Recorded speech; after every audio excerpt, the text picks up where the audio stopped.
what we are trying during all these discussions and talks here is to see if we cannot radically bring about a transformation of the mind. Who don't know me, I'm the director at the International Center for Sustainability, the ICFS, and I will be chairing this evening's event. For those of you, again, who may not know, I can see several new, or quite a few new faces. The ICFS is a not-for-profit. It's a non-partisan research organization, not-for-profit, that works within the sustainability space, but specifically looking to bridge US, UK, Europe, India, that corridor. We have several verticals here at the ICFS, ranging from obviously ecology, environment, right the way through to education, healthcare, security, and of course, economics and sustainable economics. So, and we hold, we do three things to remember basically as to what ICFS does. We do research, so we try and support policymakers in understanding each other, especially around complexities. Number two is we do learning and development, so we try and bring peers together and we try and get them to train and work together and help each other understand and solve through some of the challenges. And the third thing is we nudge policy. We try and advise on policy where basically we can work in a much more collaborative, cooperative way towards energy transition, towards sustainable circular economy, etc., etc. So everything gears around sustainability here. We're only a year old, so you know, these lectures are a way of us reaching out to you. So all of you who are here for the first time, perfect. This is why we do this. So welcome to the ICFS. Let me move on very quickly to the K lectures. So you may be wondering what the K stands for. The K lecture is named after a philosopher called Jiddu Krishnamurti, whose photo is right here in the front, on my left, your right. So Jiddu Krishnamurti was a philosopher, an international figure in his times, and really he advocated a particular philosophy which was to be critical, to be discerning, and incredibly sort of global and internationalist in its psychology. So it's in the spirit of inquiry and critical thinking that we named these discussions after him, called the K lectures. So welcome to the K lectures, everybody. These happen every month. This is the second K lecture we've had in this series now. The last month's K lecture was on technology and AI, which some of you may have attended. We will have these K lectures once a month, where we invite an expert witness to effectively share their thoughts and ideas at the forefront of their expertise. So that's what we're going to do today. Before I get into the actual evening, let me just do some housekeeping. Phones, please put them on silent if you haven't already, or just check in case. By all means, take pictures, but of course, be mindful that you're not disturbing anybody else. If you do take pictures, make sure I look good in them. and then difficult. Of course, difficult. I don't. Hence, I have to say that. I have an incredibly animated face, so when you take pictures, you'll see me with my eyes closed, my mouth half open, and all sorts. Whereas you're going to find that my expert witness, on the other hand, no problem at all. You can take all the photos of him, and he'll look just fine. Just don't publish them. So by all means, you can take pictures. Just so you know, this event is recorded, and the video of this lecture will be up in a few weeks' time on our website, which you'll be able to then see. So just for your information, toilets out these double doors. You will see a door on the just out here up the stairs. So it's one flight of stairs for the ladies. 2 flights of stairs for the gents. Gents always have to do a bit more exercise, I think. So that's there. We're not expecting a fire drill or anything. In fact, we had our fire drill this morning. So if the fire alarm does go off, some of our ICFS team will guide you outside into the fire point, but we're not expecting anything. The other thing is, of course, do follow us on LinkedIn, and you'll find us on there. You'll find all of our events, our reports that we produce in this space on there as well. So please, by all means, follow us, support us, and share some of our work. So let's get to this evening. So next to me is David Landsman. I should say Dr. David Landsman. He's a very seasoned diplomat with the Foreign Office, spent some time as an ambassador in Greece at the most difficult time during the financial crash and some of the geopolitical sort of fallout out of that. So David has a lot of experience in that. He's also the ex-director of the UK-India Business Council and also an ex-executive director of Tata Europe, which then obviously acquired Jaguar and Land Rover, as well as many other businesses. So quite safe to say that David has a pretty deep understanding of this UK-India space. And today, of course, he's a senior advisor at the British Foreign Policy Group. And most important of all, and the job that he loves the most, is that he's a fellow of the ICFS. So he's one of our fellows in the fellowship and advises and guides some of our research in this space as well. So David, thank you very much for giving us your evening. So let's get into today. This talk, and obviously the flyer has seduced all of you to be here, is, I think, quite aptly, considering what's happened over the last 4 weeks, Trump, Xi, Modi, and how does UK navigate the contest of great powers, right? It's a very, very pertinent topic. So I just want to set the context. Celia, can you just put up some of the slides? I'm going to show you some graphs here, guys, just to give some context. So this is a graph that has a very long-term view on it, and it basically shows you global output, right? And you can clearly see that up to about 1700s, India, the gold line here, red is the China, you can see pretty dominant up until the 1700s. And at that point, India takes a dive, and it's a consistent dive, right? Right the way through up until 1970s when it hits a very low point. China, again, a rapid dive in the similar sort of period. Of course, China calls that the century of humiliation, right? And they don't forget that. They make sure nobody forgets that century. So that's something worth keeping in mind. But then look at China's U-bend, right? I mean, that's quite a sharp U-curve that China is going through over the last 3 decades. India is just at, it looks like, if you look at that graph, just at the beginning of something. And maybe not, but we'll explore that. Then the next chart, please. So this is a much more closer, 1980 to 2023. So if you look at this is global output. So US is still 26.3% of the world's economy, right? EU is the next one. China is a close, very close third. And then there is a bit of a gap, isn't there? Then you get into the 3.8s, 3.6, 3.2s of the world. So you can see the 3 big blocks. And then you can see India here. And the difference is Japan and UK, Japan's obviously huge decline.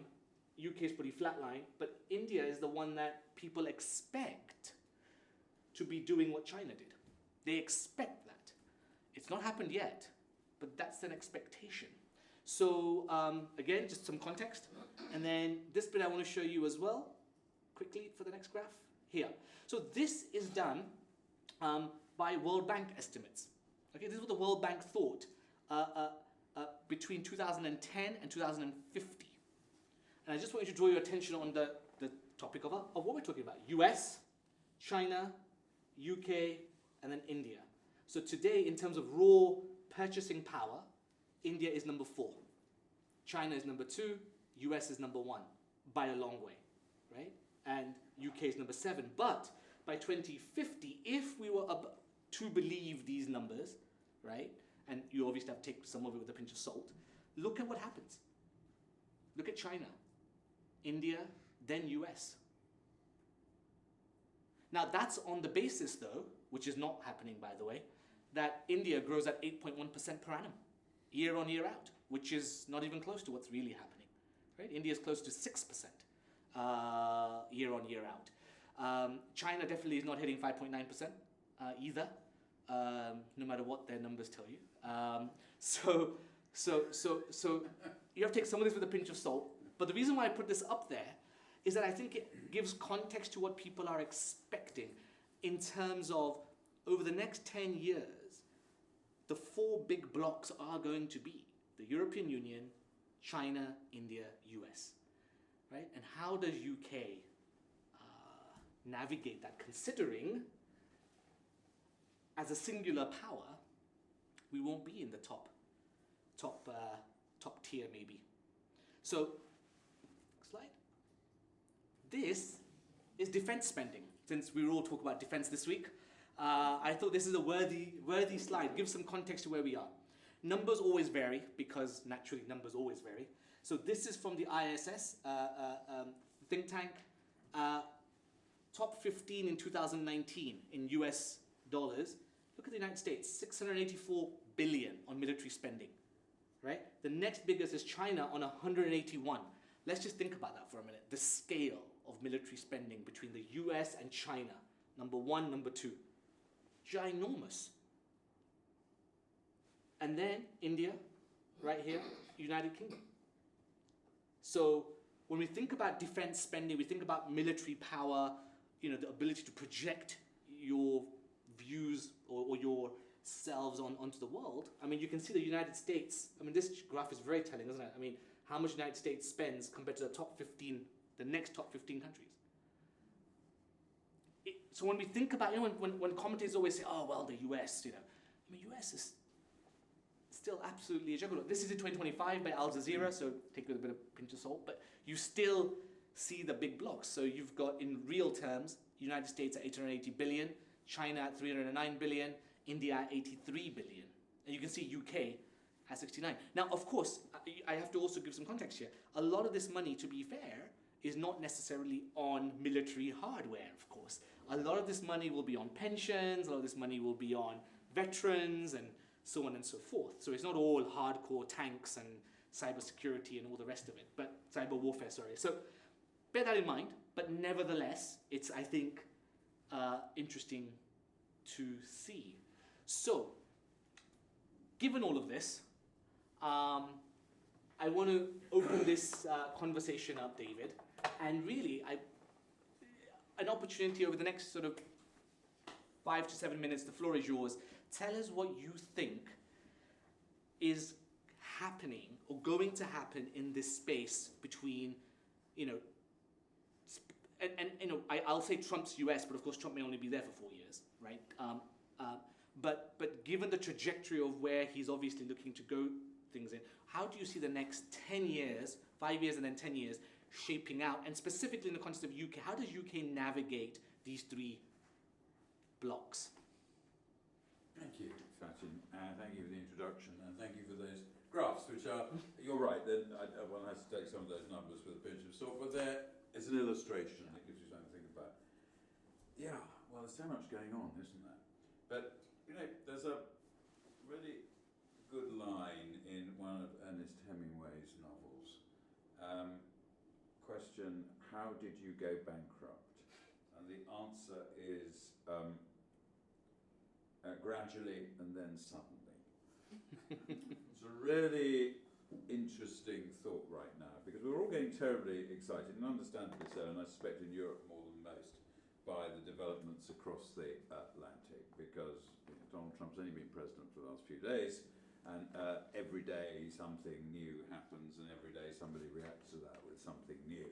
And if you look at the UK, you know, what Donald Trump has done, then yesterday the British Prime Minister announced an increase in defence spending. One can look at the numbers and interrogate them, but he announced that, and he also announced a reduction in overseas development aid spending at the same time. So a great deal is happening very quickly. But let's not kid ourselves that the world has changed only because of Donald Trump. And indeed, Donald Trump's phenomenon, what we've seen over the last few days, is also a reaction to what's been going on in the world for rather a long time. So gradually and then suddenly. Well, what's that? You know, we have, over the past few years, become very much a multipolar world that we're going into here. You know, and you can't put that genie back in the bottle. You can't say to China, you can't say to India, you can't say to a great number of the other members of the G20, your voice is not going to be heard if you want it to be heard. You know, we are living in a, if you like, a more diverse world, most of the countries who are members of the UN now were not members of the UN when it was founded.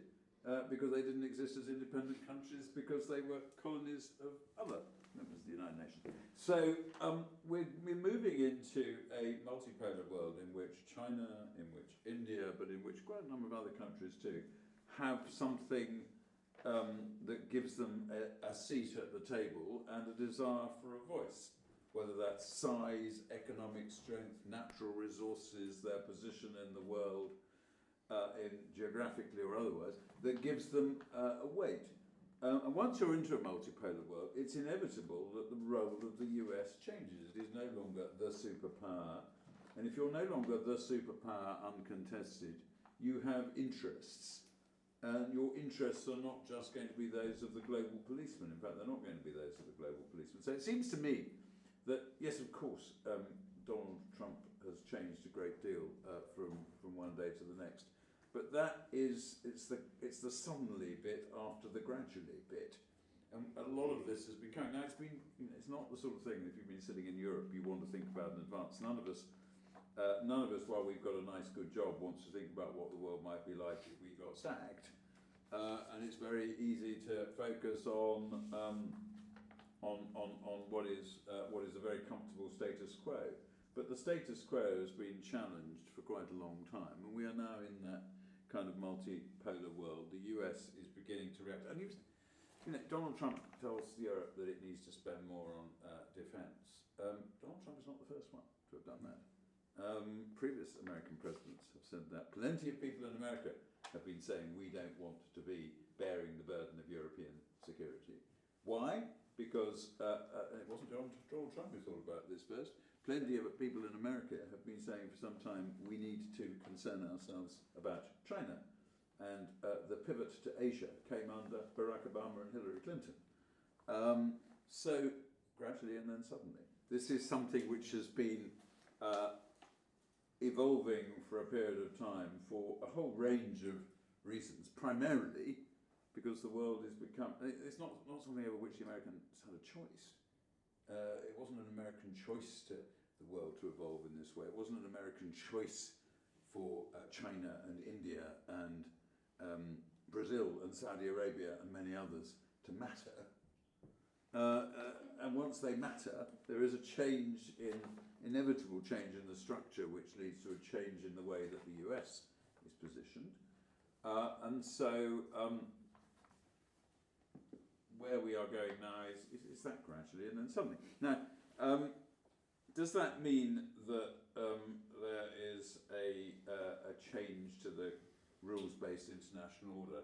Yes, but again, it's not that it's changed overnight. What was this rules-based international order and whose rules were they? And again, a lot of these rules, the UN Charter was written before most of the members of the UN were independent states. That may not have mattered. It may not have mattered in quite the same way during the Cold War. It may not have mattered quite in the same way during the period of effective US hegemony. But it is a fact. It's been happening for a while. And David, I want you to just go to the point of how do you see the UK navigating this world? Just if you want to look at your crystal ball. Yeah. Well, I mean, there's lots of ways of describing what's going on at the moment. I mean, I thought Ursula von der Leyen the other day actually got it quite right when she talked about a hyper-competitive and hyper-transactional world that we're moving into. And there's a certain logic to that. It's very difficult to have in my view, an effective rules-based international order when there is very little agreement out there at the macro level as to what those rules should be. That doesn't mean that, that states will not want to collaborate, but they will also be competing. Now, those of us who have spent time in the commercial world are very used to this. You will have, in whatever sector you're in, whatever business you're in, you'll have a range of peers who you regard much of the time as competitors, but at other times as partners, and you will be going off partnering with them to do whatever you're doing one moment, and the next minute they're a competitor in another project, whatever it might be. And it strikes me that that's the sort of world we're going to go into. So, talking the other day about the sort of role of the UN system. Well, the UN is not going to be effectively a higher authority. It can be very much a forum for collaboration. And when we want to collaborate, and let's hope more of the time than not we collaborate rather than kind of compete. Well, we're doing both at the same time. But as long as we're collaborating as well, and again, you know, to stretch the analogy a bit far, whichever sector you're in, you have a trade association and you collaborate in it while you're competing with the same people, and there are kind of rules around that, but at the international level it's a little bit different. So I think that's the kind of world we're going to be moving into, and it's going to be a lot harder, and here I'm coming to the UK point perhaps, it's going to be a lot harder to claim, and I would say pretend, because this is, you know, this is my opportunity, isn't it? I mean, I've long been a realist, and amazing over the last few weeks in writing things and in speaking in various places. Suddenly people saying, "Yeah, you've got a point there." I'm not sure they were saying that before. No, I'm not saying I'm delighted with everything that's happening and cheering about it, but there is a point here. So I think the UK is going to find it harder to stick to the idea that there is this higher order, the rules-based system. It's been great while the rules have been ours and we've been nudging people. And sometimes you do feel, you did used to feel as a British diplomat, you do an awful lot of finger wagging. These are the rules, and the rules-based international, we all accept that. I think there's a bit of pretense here, and gradually and then suddenly it's going to be quite difficult to maintain that pretense in that way. So, what are we going to do about it? And in a sense, well, whoever we're talking to, we have to decide where our interests lie, and we have to try where we can to collaborate, because in general, between countries, it's always going to be a good idea if you can find ways to collaborate. And it's going to be, on that basis that the world is competitive and transactional. And you're just going to have to find and make those relationships. And it's kind of what we do in the real world most of the time when we're not pretending that there's a great overall defining order that's going to save us through all this. We have to do it. So I think the UK will need to think a lot harder, and I think this process only just started because we were burying our heads in the sand, I think it's fair to say, and we've kind of wanted to believe that, until this wouldn't... Would you say also that we were, because we were part of European Union, we were kind of also behind that wall, as it were, whereas now we're kind of having to face these realities on our lonesome, really, in some ways? I suppose that's true. Clearly the UK does have to think has to think about its own interest. It's kind of trying to avoid doing that quite often, it seems to me. Now, within the European Union, there was a separate kind of a negotiation going on, which took up a lot of energy.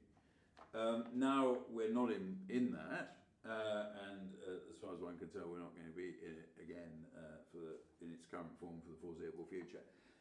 We have to think where our interests lie. We just can't afford not to have that conversation. Now, if we were still in the European Union, it's hypothetical, you can't really do this stuff very much, but it's fairly reasonable to assume that A, we'd be spending an awful lot of time trying to nudge the European Union where we wanted it to go. We'd be very much presenting ourselves, as we're trying to do still a bit, which is interesting, as a bridge between Europe and the US, and Keir Starmer going off tomorrow too, following on from Emmanuel Macron, but he will be trying, no doubt, to say, look, we understand you Americans better than a lot of the other Europeans. We can help be that bridge, Donald. There's something in that. Yep. Obviously, there is a history, and we're going to come on, I'm sure, to talk about India. There are historical and cultural reasons why Britain understands the US relationship, and still has a very deep relationship in defence and intelligence, all sorts of other areas, more so often than many EU members do. So yes, there is a role there. And no doubt if we were still in the EU, that's where we'd be focusing a great deal of our attention. In a way, and whether you like Brexit or not is relevant to this, but in a way where we are now forces us to ask that question, but I suspect it's being asked in Paris, and once they've sorted out their new government in Berlin too, what our real interests are. And my take as a realist is we are going to all have to ask ourselves what our interests are. Do you believe that we don't know what our interests are at the moment, where we're still trying to formulate them? I think it's a very interesting question. What I would say is we're going to have to focus a lot more on what our interests are rather than what our values are, because values is a rather amorphous concept. And it's but that's a language we've never spoken, really, right? We always talk about values. Well, we were talking about values. Now, during the Cold War, this was a kind of different thing, because we could align our interests and our values fairly clearly. If our interests are fundamentally, and I think this goes for anyone, security and prosperity. Sure. So security, defending your borders, stopping people attacking you, doing all these sorts of things. Security is one thing, and prosperity is another. How do we get rich? How do we trade? How do we protect our economic interests? And so during the Cold War, for the UK, for the West, resisting communism, resisting the Soviet Union was very clearly aligned with both our security, because we didn't want the Russians invading, and clearly we wanted to preserve our capitalist, free market, whatever you like to call it, model from communism. Fairly straightforward. So talking about values and interests, broadly speaking, for the states, of course there were always those in the West who didn't go along with that, but broadly speaking, it wasn't much of a dispute, wasn't much of a conflict. Since the end of the Cold War, with a period of Western US-led hegemony, it's been a bit of a luxury to start focusing on our values and trying to make the whole world a nicer, safer place by our values, not necessarily by their values. And in one way or another, lots of parts of the world where we've taken lots of action in the past period of time would have felt that our values weren't their values, and they probably didn't always believe that when we were talking about values, we really meant values. And I think that's actually one of the problems with having what you think of yourself as a value-driven policy. When you go and invade somebody because of your values, you can't be entirely surprised if they don't actually see it quite the same way that you do. We've done rather too much of that. So anyway, we're now in a situation where we have to think quite hard, and I think this is going to take us time. Okay. And there's also the question, and I hesitate, but I'm going to say this anyway. You are being recorded. I'm sure I am. So it's not off the record. I wasn't assuming. I would have said exactly the same touch, even if I thought it was. But anyway, hey. It's actually quite a difficult one, this, I think. And if you heard J.D. Vance's speech at the Munich Security Conference, and of course some people thought it was wonderful, some people thought it was absolutely dreadful. I think there was a point there. Now, whether you agree with everything you said or not, I think there was a point there. Because if suddenly, gradually and then suddenly, but if suddenly you have to start thinking, what are our values? Because we've now had to accept we're living in a hyper-competitive, hyper-transactional world. It's a realist world, whether you like it or not. And I think not heard anyone much in Britain arguing about that recently, which is amazing.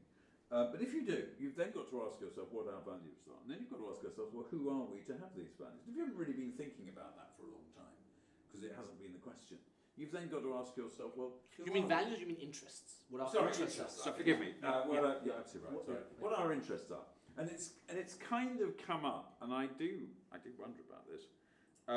It's kind of come up when people start talking about defence spending, and then one or two former generals have been talking about the willingness of people to go and fight, and then you hear a few surveys where Gen Z, I'm not quite sure where Gen Z ends, I'm sure there are some members of it here, but wherever it ends, starts and ends, are not prepared to fight for their country, etc. You start having to ask yourself, well, what are those interests? Because if we're going to rally around those interests somehow, and our policy is going to be based on that, and quite a lot of spending is going to be based on that, and in principle, at least, whatever it means, the idea of conscripting people to do things, which I'm assuming in practice rather, it does not mean taking men off the street and sending them off to war. It means largely, perhaps, the arrangements government might like to make with some of the tech companies, such that some of their employees are put at the service of defence in some way, where if that is necessary as part of the process and so on.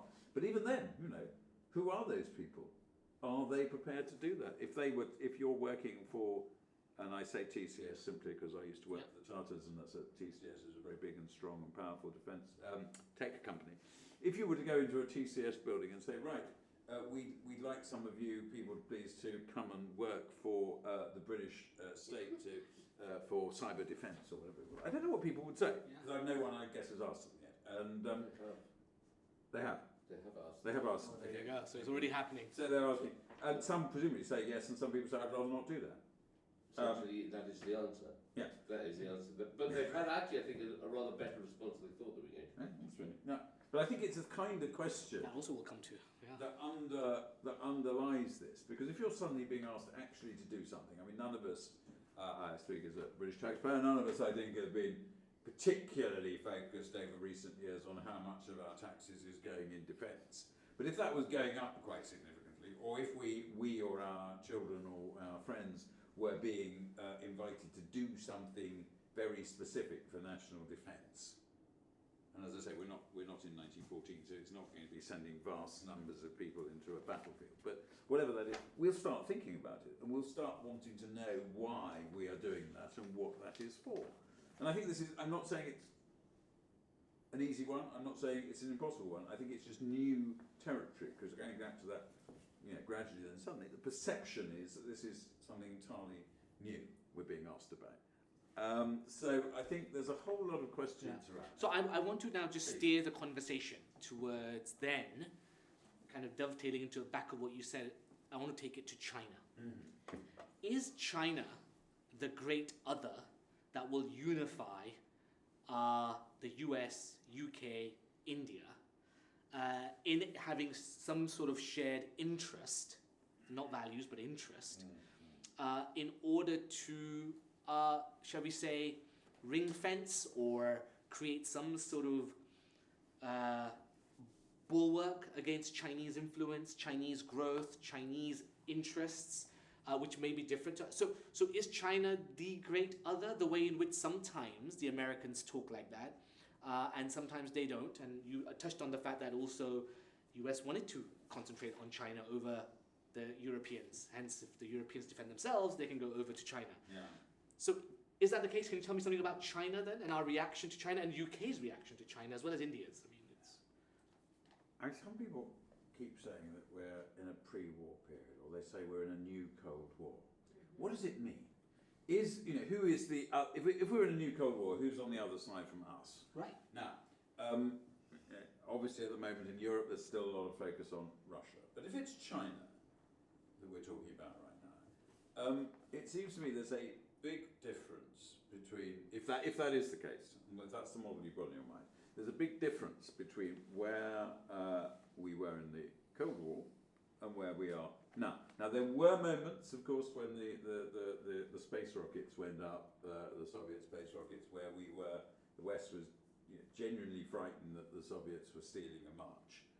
But gradually over time, it became clear that the Soviet Union was in a much weaker position than the West, and we were certainly not dependent on Soviet technology, very much from the Soviet Union. We managed to keep ourselves apart from that. I mean, in my illustration, I suppose, from my own diplomatic career when I started, we were still very much excluding all Soviet technologies from the West. Then I worked for a while on a process which opened up a lot of these technology markets and removed all the regulations, a lot of the regulations that kept all this technology away from Russia, as it was then, and China. And now, of course, my successors are building up those controls again. But we didn't regard Russia, Soviet Union, as something we were dependent on. Now, whatever measure you use at the moment, the West has this very complex relationship with China.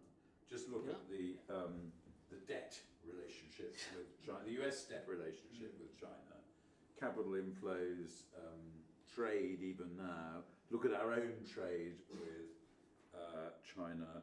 Look at the dominance of China for many of the technology, renewables, technology, etc., etc. So there is no way that you can institute an old-style Cold War tomorrow in which we have nothing. And just look at the debt. All the rest of it. So we are in a situation where we don't have that. We have some rhetoric around that, but we have a much more interdependent relationship with China.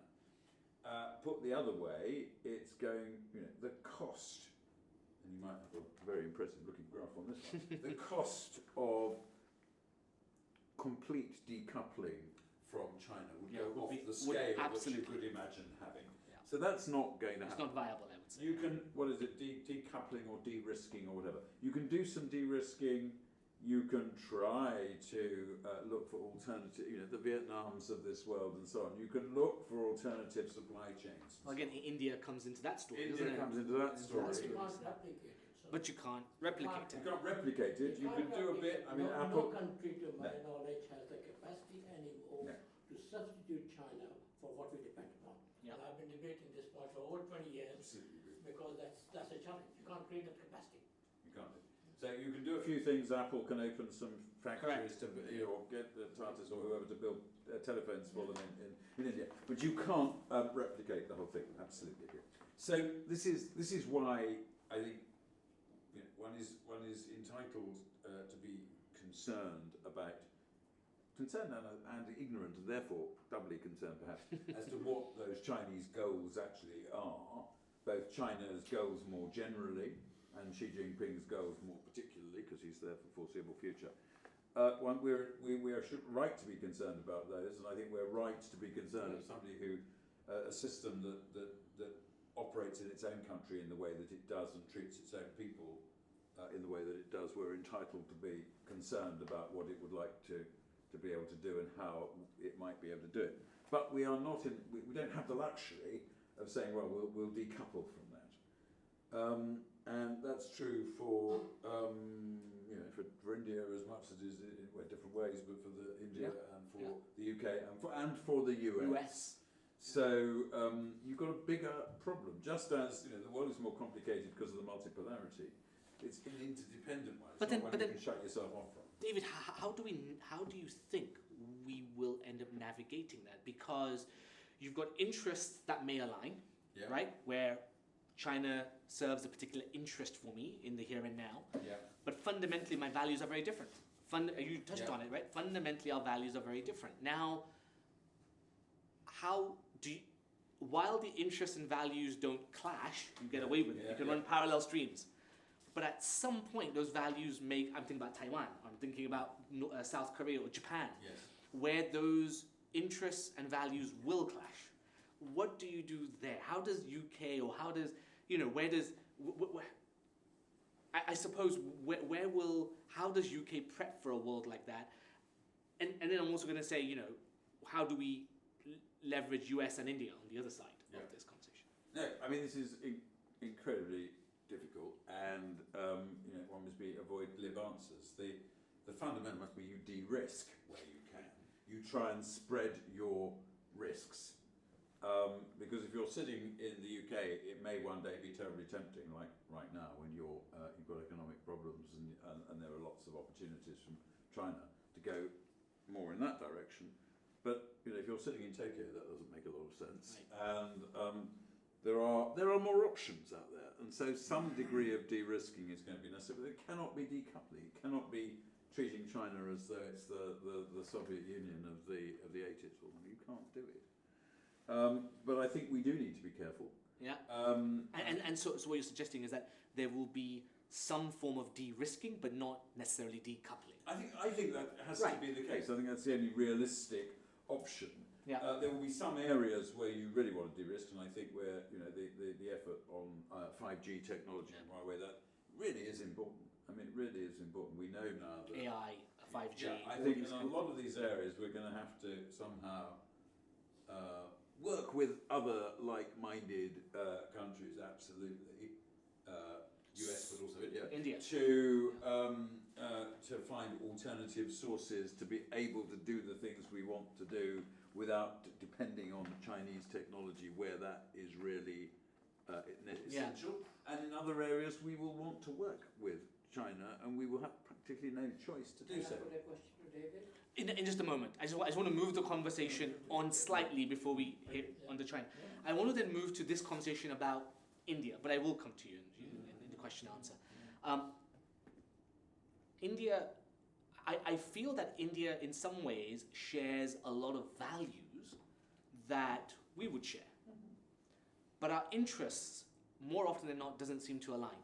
And I could be wrong on that statement, but I sometimes sense that. And it seems like the UK never quite maximizes its relationship or its historical ties, for better or ill, with India. How does the UK navigate its relationship with India in this context? So one is unipolar world, as you mentioned, and then you've got Trumpism going on at the moment, if I can broadly put it that in the next 4 years.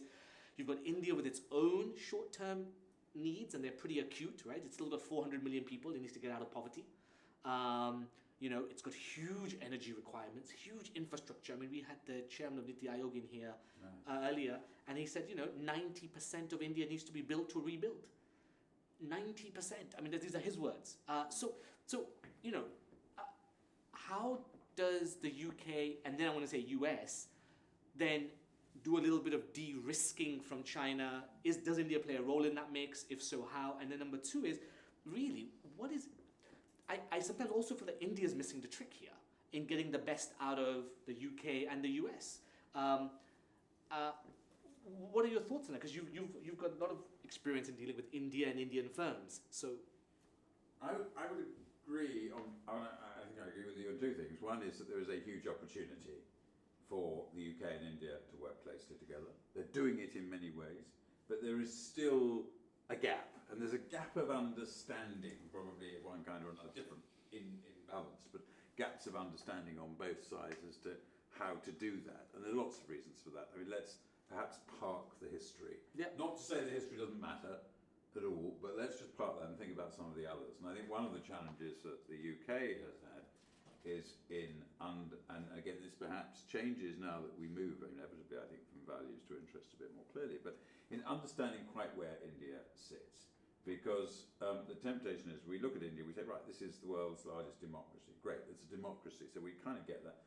But then we tend to equate being, and this is very biased view kind of thing, we tend to equate democracy with being Western.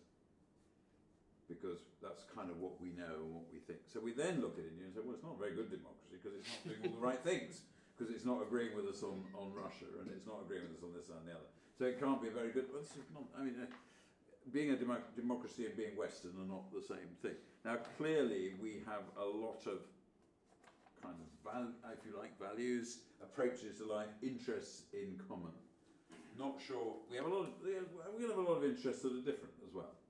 I read, I don't know whether I believe, because I don't believe everything I read in newspapers, I believe that Mr. Modi is a great enthusiast for the deal which the British government might want to do with Mauritius on Chagos. Whether that's a deal that's in the UK's interest, I have grave doubts, but it may be one that Mr. Modi thinks is in India's interest. There will be things on which different people on different sides disagree, and there will be different interests. But does the UK, and again, I don't think, actually, some people from India may disagree with me on this, but I don't think the UK's major problem in understanding India is to do with a lot of old-fashioned colonial bias. I don't think so. I think possibly almost the contrary, that Brits try to aim off for that. But do they understand what Indian democracy is and what being a democratic India is? No, I don't think they do. I'm not sure I do entirely, but I think it's not being a Western democracy and expecting India to follow Western rules. I think there's a need to try to understand what Indian foreign policy is about. Now, the centre is doing a really interesting piece of work on India as a civilizational state and what that means. And I, for one, am really interested to see how that comes out, because I think we've, and for all the talk of values that we've had around, we tend to look in Britain at most countries in terms of where their interests lie. And so we have a sense, broad sense, that India, large population, need to grow at a high sustainable level, concerns about China, concerns about Pakistan, concerns about maintain relations with the US, a certain sort of relationship with the UK, with Europe. We can kind of understand that in terms of a fairly straightforward of interest. But what actually are India's aspirations? To what extent does India want to be a leader in something, and what does that mean? I mean, over the last few years in Britain, the term sort of global leadership has become rather devalued one way or another, and continues to be devalued in various ways. And I'm not sure we always know what we mean by it either, other than certain sorts of politicians like to go certain places and be seen as a leader. But what does that actually mean in practice? So where is it that India sees itself? And I'm not sure whether India knows. Whether it's a sensible question to ask anyone, any country, where do you see your, it's the kind of question you're asking in a job interview, where do you see yourself in 5 years' time? Well, where does India see itself in 5, 10, 15, 50 years' time? I don't know. I'm not sure we know here, and I'm not sure entirely these days Americans would know where they see it, and that time either. But trying to get some understanding of all that, but starting from the point that manifestly India is your graphs show a large and growing, whatever the rate of growth is to know, but large, growing, important service-based, tech-based economy in many ways, which can be it can't substitute for everything that China does, but it's going to be a bigger force, and it's a bigger force which we should be able to trust. And I think trust in this hyper-competitive, hyper-transactional world, the more trust you can build up between individual countries or between leaderships and between whatever is a good thing. Now, the UK has just established a new defence relationship with India, isn't it? And that's a hugely positive thing. I think it's should have happened a long time ago. But it's a hugely positive thing. And building up that sort of trust is really important, because in this kind of world, and again, just go back to the business analogy for a moment, in a world in which we're all competing with each other, but then we want to partner with each other, what you need in business is trust. You need to be able to trust the other side if you're going to do a deal with them that matters to you. And this is true in... So I think there's a lot of learning to be done. To my mind, the starting point is with China, you have to collaborate, but you have to de-risk. With India, you have to do whatever the opposite of de-risk in the sense is looking for new opportunities. Keep looking for them, keep finding them, keep building on them, and then eventually we'll all work out where we're going. No, so thank you. I'm just conscious of time, David, and I know there'll be some questions that will come from the audience. So even I've got 2 more questions for you, but I'm not going to ask them. I'm going to just hope one of the audience members asks them instead. So we've got 12 minutes or so for some Q&A. So what I want to do is I want to ask you to keep your questions really, really, really short and brief. And I will take maybe 2, maybe 3 questions at a time, and then you can field all 3 of them. We'll make David work hard a little bit. I've been far too easy.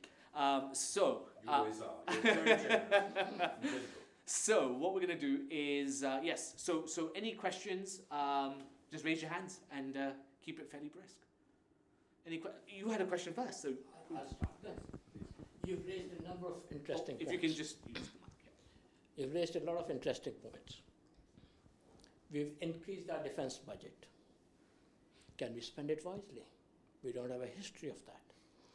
We are expecting to spend another, 40 billion, 20 billion overnight with the same companies that have supported us. They can't, spend it wisely overnight. It's a worry to me that we're taking it from some good causes, perhaps not fully applied that way, but then I move on to Taiwan, China, India. Taiwan is a very, very big producer, world's leader in semiconductors. we can't live without it. If China moves, the world has a problem. And how do we protect ourselves? Because everything they do over there. Lastly, Okay, so you can ask all three questions. all together, they're Okay, the same. all three questions, go for it. Changing role of technology, as we have realized. So I've got a few more, but I'll leave it at that. Okay, great. So that's three there. So why don't you fill those, and then I'll come to the lady that yourself. Yeah, we'll come to you next, and then we'll come back in the front to Andrew here, please. Sure. Defence spending, can we spend it wisely? I think that's a question. I talked to quite a lot of defence companies, and actually they are often quite critical of the procurement processes.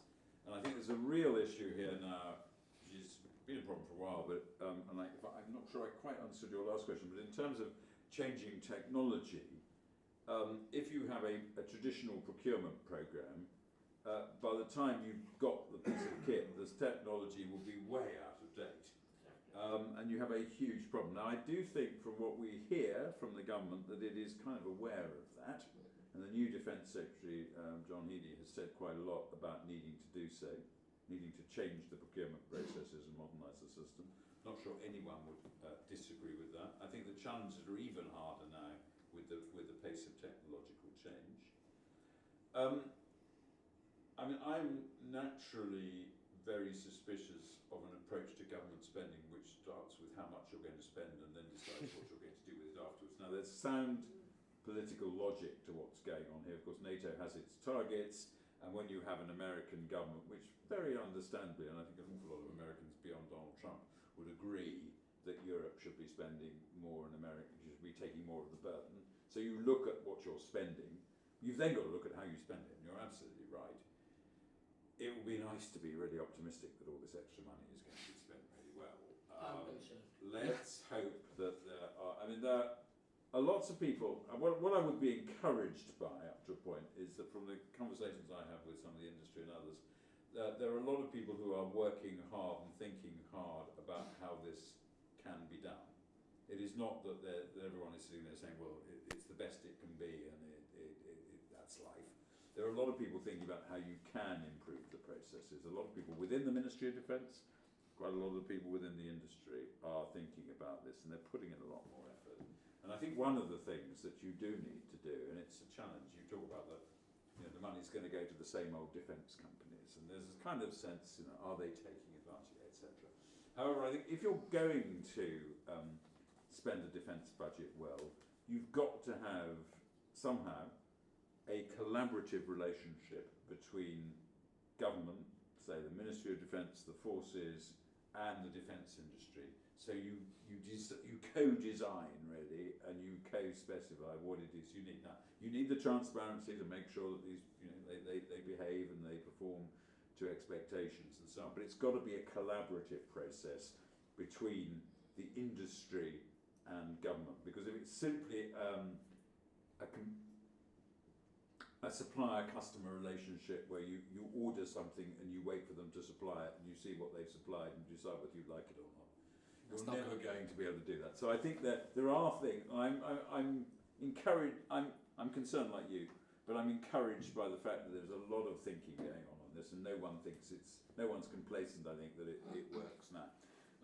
Taiwan and semiconductors is not a subject where I'm a great expert, but it does seem to me self-evident that if you have a single point of failure, you jolly well have to invest in avoiding that. And that would be the case whether we're talking about the great geopolitical risk of tomorrow or we were talking about your company's supply of screws for putting into a machine. You can't afford to do that with any and of course, that will make Taiwan incredibly nervous, right? The moment we all start de-risking Taiwan to go to other places, it means that we're kind of in a way preparing to let Taiwan because we're no longer that interested I don't in believe it. we can. The challenge we have is we do not have as yet, within the world, including US, the know-how, the knowledge. They invented it, they shipped it out. Right. We do not have that capacity, capability, the engineers, the infrastructure, all of that. Well, you need to start investing in it, don't you? And I think There is that again 20% in US, yeah. but it's peanuts. You need, yeah. But that seems to me to be it's a very specific and very important challenge. It's a general one, and I think you absolutely can't say, well, we better not do this because it exposes Taiwan.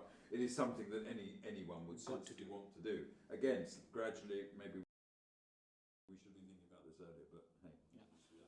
Then we'll go to the next set of questions. Yes, thank you very much. Mafalda Damazu. This is a wonderful, really interesting talk. I have a slightly provocative question, if that's okay. Please feel to be provocative as you like. Yeah.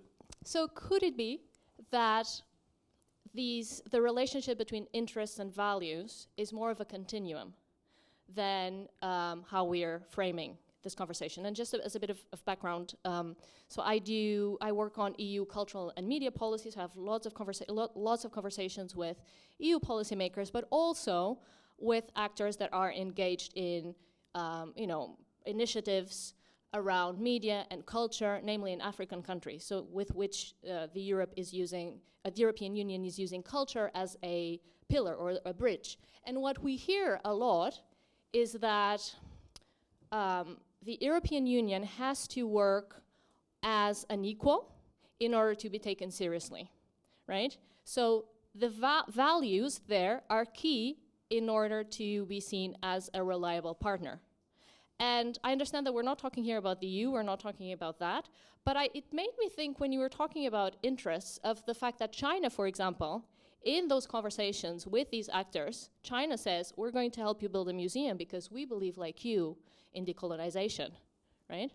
So China is playing both games. It's playing the short-term investment in defense, hybrid warfare, et cetera, and then the long-term conversation around values. And so I guess the question after this huge introduction is, could it be, how could the UK potentially hold those two conversations, whether you think that's possible, and if so, what kind of conversations around values would be realistic to have? Thank you. Thank you. Excellent. We'll take another question. Oh, yes, Andrew over here. I'll try and keep it brief.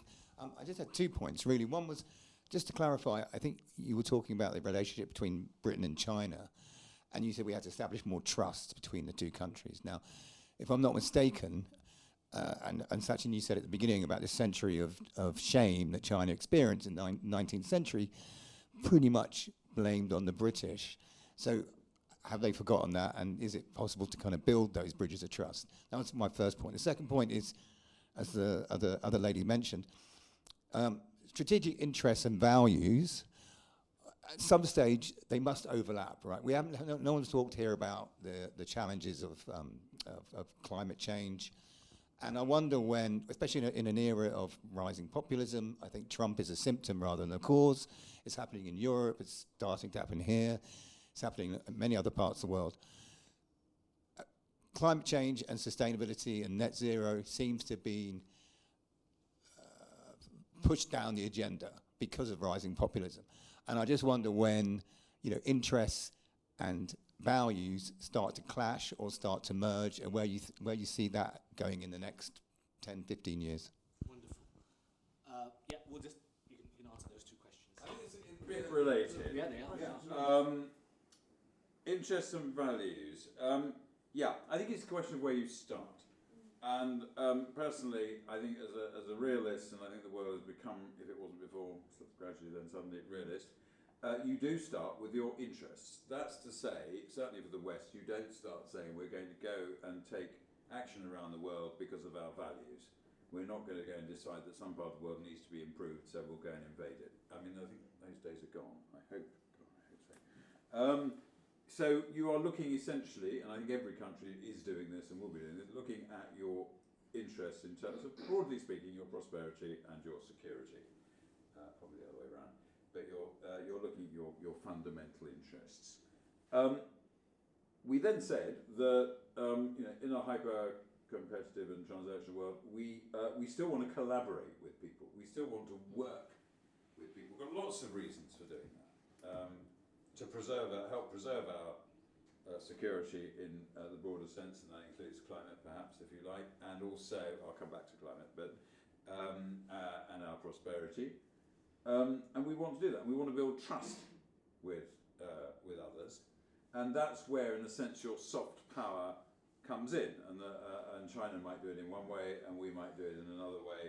And that's all about building trust. So I'm not saying that soft power somehow goes out of the window and is no longer important. I would say that hard power is ultimately a more decisive factor.